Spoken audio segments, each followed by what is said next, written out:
Hello everybody, I am back today with my What's New process video. This is a series that I do with the fabulous Susanna Lee. So my poll at the time that I shot this, 49th and Market's nature study had a firm lead over the other options, so that's what we're going to do today. I'm going to be doing a heritage layout, which I know you guys will love. So I'm starting with this branding strip.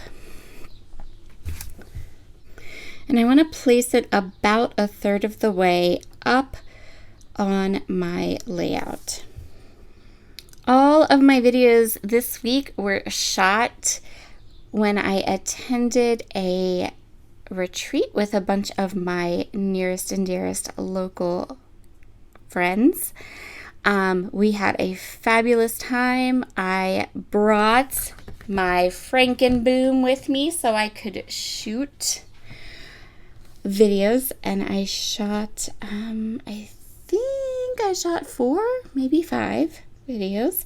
So lots of content this week, starting today, and I think there's content clear through till Sunday for you guys, so that's awesome. I'm going to map my photo on this fun ephemera piece from the ephemera pack. This photo is a photo of my great grandmother. I think we've seen her before in a couple photos, but this is a new one, and I just recently digitized it, and I brought it with me to Scrapbook with this collection because it's gorgeous. So my idea for this layout is that I'm going to lean some of these frames and the cute little looking glasses on this branding strip along with my photo. And then I'm going to treat those frames and looking glass mirrors almost like cut files. I'm going to back them with some pattern paper, and I'm going to put some butterflies onto them. So I'm just kind of going through my papers looking for something to back these frames and the mirrors with, and I'm going to end up deciding on just a sheet of white scrapbook paper, but I'm going to jazz up that white paper with some rub-ons. So one of the rub-on sheets has all these kind of text pieces.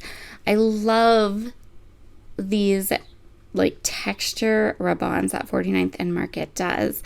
Now, my camera did, because I'm not at home, and my Frankenboom camera stand was right up against my table. So every time I did these rub-ons, we're gonna get a little camera shake, so I'm not gonna put it all into the video, but I'm just gonna do this same process with all 4 of those pieces across the top, and we're going to fill them all in first with the white cardstock that has the rub-ons on, and then you'll see I'm going to put the butterflies over top. I just don't feel like it's a good idea to make you guys seasick. It's okay, and I needed to like rub really good to get the rub-ons on. Yeah. Plus, that could get boring with all 4 and me kind of like doing this 4 times. You might get bored, so we're just going to show you the first one, and then we're going to skip to the part where all 4 of them are finished. So that was my process. Take the frame, turn it upside down, use a pen or pencil to mark where the inside was, cut around it, and then attach some rub-ons and a butterfly. And they turned out so cute.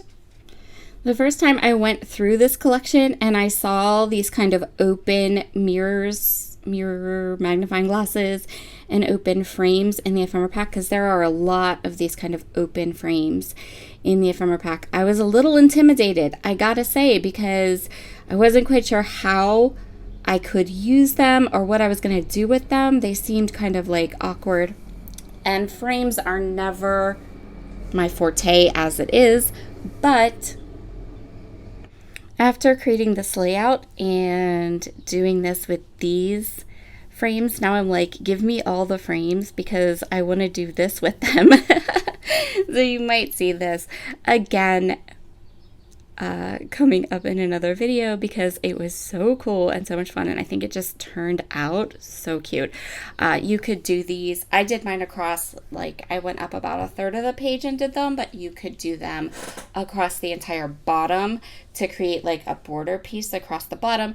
You could do like a 6-inch strip more towards the top of your page and have them kind of sitting almost like shelving on one side and then have your photo on the other. There are so many things you could do with these now. I just had to kind of dig into them, I guess, and come up with something really cool to do with them, and I think this is it. So for the bottom part of my page, below that branding strip, I am going to fill that whole section with flowers. I also grabbed these ephemera pieces. They kind of look like just grasses, and I tuck them up behind the little frames, and I think that turned out really cute. So I'm going to get everything kind of into place. I want a couple more layers. So before I start kind of sticking things down, I want to make sure that I have things layered up the way I want them. And I want the frame pieces to be front and center, but then I do want some other things and other layers and different elements kind of poking up from behind those frames and behind my photo. So I'm just kind of deciding where things can go right now. Where do I want more layers? Where do I want more elements?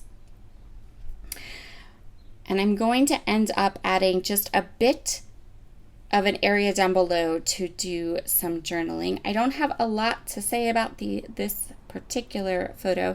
You'll also notice that there isn't necessarily a title to this page. I'm going to tuck in a tag that says treasure this, and that's going to kind of act like a title, but it's not going to be kind of in front and center, as it were. Now you could add the title kind of up above. You could add it across the bottom, like so you could have the shelf piece, then the title, then your butterflies. You could also add it where I'm going to add my journaling box, which is going to be down at the bottom near those butterflies. So you do have some options for where you could place a more bold title. I wanted something kind of subtle, so my title is just going to be that little label piece that's part of the cluster. On the right, it says treasure this, and then underneath it, there's a little place for me to write like this, the circa date, because I don't have an actual date for this photo. I just have like a roundabout idea of when it was taken. So I'm just going to continue on here. I decided to tuck this little butterfly in. I went through my 49th and Market Nature Study collection, and I pulled out like all of the blue elements from that were in the collection. So I knew I wanted to make this layout primarily pulling in the gray and blue type butterflies and gray and blue shades from the line, and so that's that was how I decided what I kind of put off to the side there. So I went through the collection, pulled out from the collection those blue elements and some of the neutrals. So this has a monochromatic sort of feel to it. There is some green in there with the leaves. So I'm just looking here to decide where can I add some journaling, and I decided I want a little more space for some more journaling. And I had these two circles. One of them had some lines already on them, and I was like, perfect. So I'm going to go ahead and give myself a good bit of space here to be able to add some of my journaling to this page. And then I ended up covering a butterfly. I'm sorry.